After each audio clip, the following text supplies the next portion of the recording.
Hey there Wargamers, and welcome back to another Wargames Delivered video. Be sure to visit us at wargamesdelivered.com to get the paints, miniatures, and supplies used in this video, and also to refer a friend. You guys will both get a $10 discount, and with that, let's get started. In this two-part video series, we'll be testing out the SPEEDPAINT 2.0. I'm very excited to bring you guys these videos. In this first part, we will be focusing on base tones on this mini and saving the detail work with the speed paints for part 2.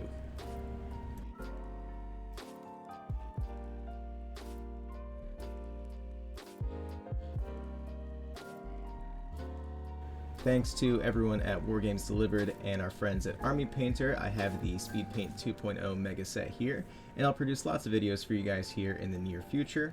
I'm going to try and find as many uses and benefits of the new SPEEDPAINT line here and share them with you guys so you'll know how to use them by the time they are in our shop.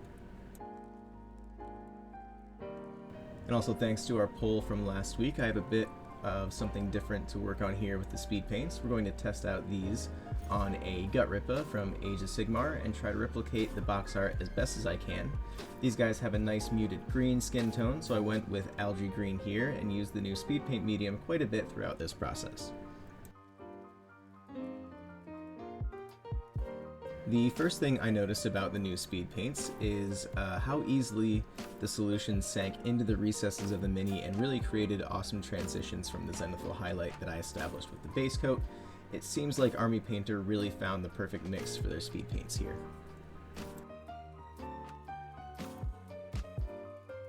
Another initial detail I noticed was that the speed paint does not reactivate at all after about a minute of drying time.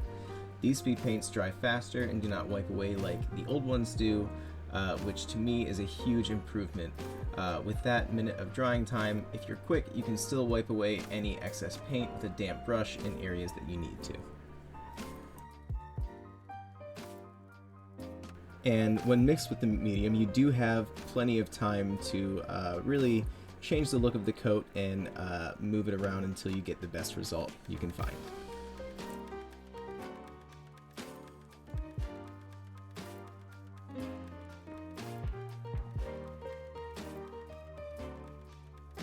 And I was very pleased with how the Algae Green turned out as the skin tone for my orc here. I would still recommend using a bit of matte white and a light gray from the acrylic line to fix any mistakes you might make along the way. And now with the new drying time, it's much easier and quicker to fix those mistakes with these new speed paints. Next up, I wanted a light reddish brown for all of the wraps and stitches on the mini, so I switched over to Fire Drake. And another point to mention here is that this new speed paint seems to benefit quite a bit from using medium with it, and a generous amount on your brush to really take full advantage of the color triad in the speed paint. On finer detail areas, you can still use a thin amount for more control on your brush. And if it dries a bit too light, these new speed paints lend themselves very nicely to doing extra coats.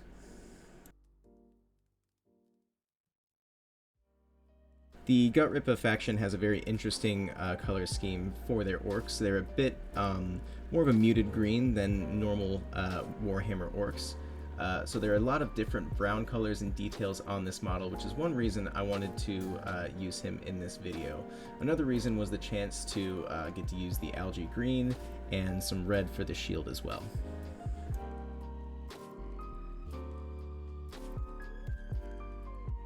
And once that's dry, we'll move over to our next step here, which is going to be using Poppy Red with a bit of the speed paint medium all over the entirety of the face of the shield.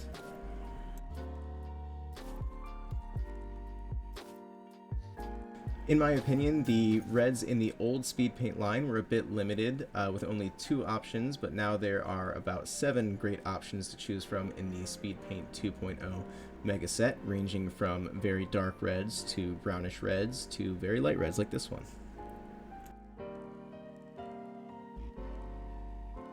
I have also noticed that the flow of this red has been improved compared to the previous formula. This one found the recesses and created really cool highlights where I had trouble getting the same result with the previous speed paint line on specifically the Slaughter Red.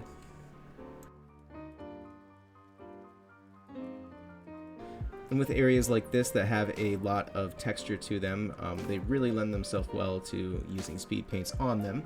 I think that's not really news to anyone at this point, but again, the newer speed paints seem to have a little bit more control, so they're a bit easier to work around those finer details like the eyes like I'm doing here.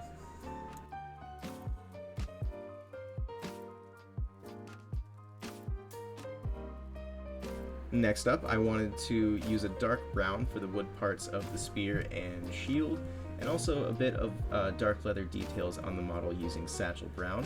And this feels like the replacement for dark wood, or at least a color that's very close to it. I didn't notice too many differences here other than the improved flow and recessed shading, which has been present with each of the new speed paints that I have tried so far.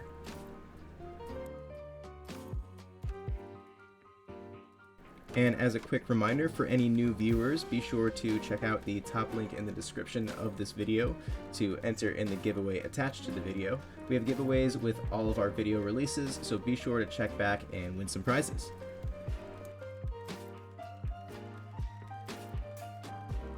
I really wanted to test a variety of the new range of browns in this video as well, so for all of the cloth pieces on the orc, we're going to be using Noble Skin to try for a really pale brown and almost gray finish here.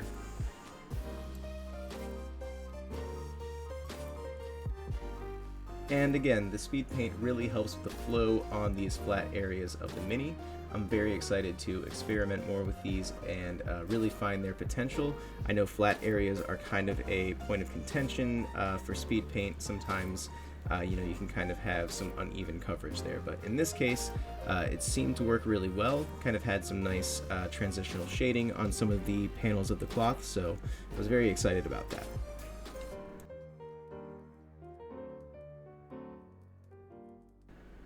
And in this section I also went over the stitches that we painted with Fire Drake a bit earlier, and the Noble Skin didn't really affect the tone of those areas.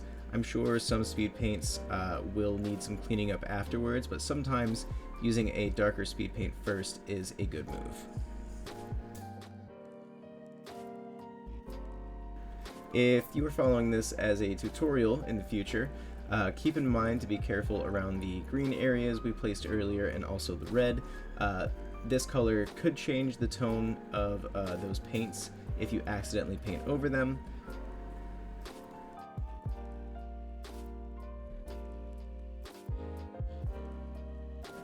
But if you do make any mistakes, just go ahead and repeat the second step of the video and use your base coat, cover up any mistakes, and come back with the correct color to fix it once that base coat color is dry.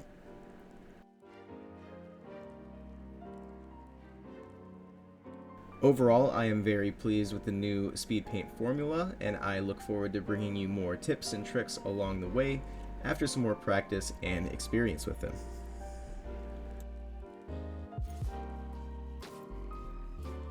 And be sure to check by the channel tomorrow as well for part 2 of this video series.